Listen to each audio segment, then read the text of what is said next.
American പ്രസിഡന്റായി Donald Trump അധികാരമേറ്റപ്പോൾ തന്നെ പ്രഖ്യാപിച്ച കാര്യമാണ് കുടിയേറ്റക്കാരെ രാജ്യത്ത് നിന്നും പുറത്താക്കുമെന്ന്. കുടിയേറ്റക്കാരെ രാജ്യത്ത് നിന്ന് പുറത്താക്കുന്നതിന്റെ ആദ്യഘട്ടം ട്രംപ് വിജയകരമായി തന്നെ പൂർത്തിയാക്കിയിരിക്കുന്നു.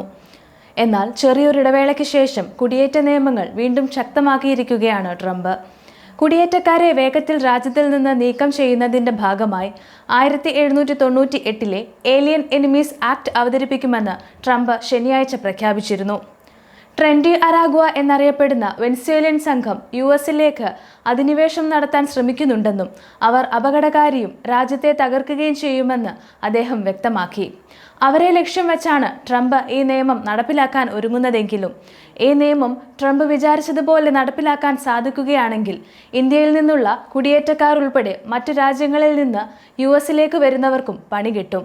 യുദ്ധസമയത്താണ് ഈ നിയമം സാധാരണയായി ഉപയോഗിച്ചിരുന്നത്. എന്നാൽ യുഎസിന് നിയന്ത്രിക്കുന്നതിലും അപ്പുറം കുടിയേറ്റം കൂടുന്നതുകൊണ്ടാണ് ട്രംപ് ഈ നിയമം അവതരിപ്പിക്കാൻ ഒരുങ്ങുന്നത്.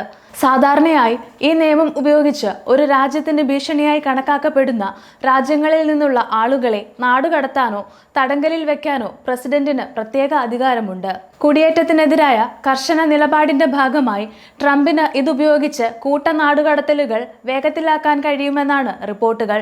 ഇത് രാജ്യത്ത് നടപ്പിലാക്കിയാൽ അമേരിക്കയിൽ കഴിയുന്ന കുടിയേറ്റക്കാർക്ക് പണി കിട്ടുമെന്നതിൽ സംശയമില്ല.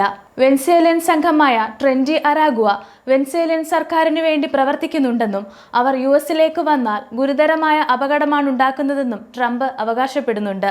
അവർ വെറും കുറ്റവാളികളല്ല, മറിച്ച് ദേശീയ സുരക്ഷയ്ക്ക് ഭീഷണിയാണെന്നും വെനസ്വേലിയൻ അധികാരികൾക്ക് അവരുടെ രാജ്യത്തിന്റെ നിയന്ത്രണം നഷ്ടപ്പെട്ടുവെന്നും TDA പോലുള്ള ശക്തമായ ക്രിമിനൽ ഗ്രൂപ്പുകളെ കീഴടക്കാൻ അവർക്കായില്ലെന്നും അദ്ദേഹം പറഞ്ഞു.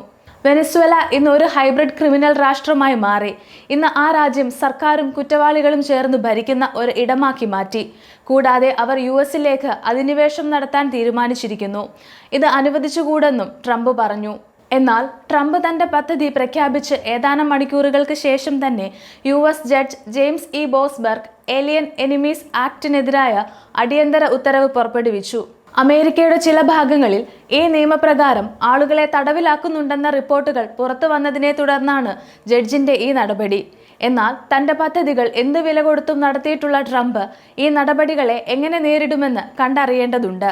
കുടിയേറ്റ ആരോപണം ഉന്നയിച്ച് നാടുകടത്തപ്പെടാൻ പോകുന്ന 5 വെനസ്വേലക്കാരെ പ്രതിനിധീകരിച്ച് ഡെമോക്രസി ഫോർവേഡും ACLUവും സർക്കാരിനെതിരെ നൽകിയ പരാതിയിലാണ് ജഡ്ജ് തീരുമാനമെടുത്തത്.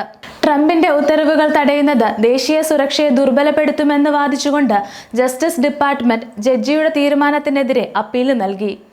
കോടതികൾ അടിയന്തര സുരക്ഷാ നടപടികളിൽ ഇത്ര എളുപ്പത്തിൽ കൈകാര്യം ചെയ്യുന്നത് രാജ്യത്തിന് അപകടകരമായി ബാധിക്കുമെന്ന് അവർ വ്യക്തമാക്കി. ഏതെങ്കിലും ജഡ്ജിമാർ ആരെങ്കിലും പരാതി നൽകിയെന്ന് പറഞ്ഞ് ഡ്രോൺ ആക്രമണങ്ങൾ, രഹസ്യാന്വേഷണ ദൗത്യങ്ങൾ അല്ലെങ്കിൽ തീവ്രവാദികളെ പിടികൂടൽ എന്നിവ തടയാൻ ശ്രമിച്ചിട്ടുണ്ടോ? ദേശീയ സുരക്ഷാ വിഷയങ്ങളിൽ വേഗത്തിൽ പ്രവർത്തിക്കാനുള്ള അധികാരം പ്രസിഡന്റിന്റെ അവകാശമാണെന്നും സർക്കാർ പറഞ്ഞു. ട്രംപിന്റെ തീരുമാനങ്ങൾക്ക് പിന്തുണയുമായി സർക്കാരും റിപ്പബ്ലിക്കൻ പാർട്ടി അംഗങ്ങളും രംഗത്തെത്തിയിട്ടുണ്ട്. അതുപോലെ കുടിയേറ്റ നടപടികളിൽ മാറ്റമില്ലാതെ തന്നെ മുന്നോട്ട് കൊണ്ടുപോകുമെന്ന് ട്രംപ് വ്യക്തമാക്കിയിട്ടുണ്ട്.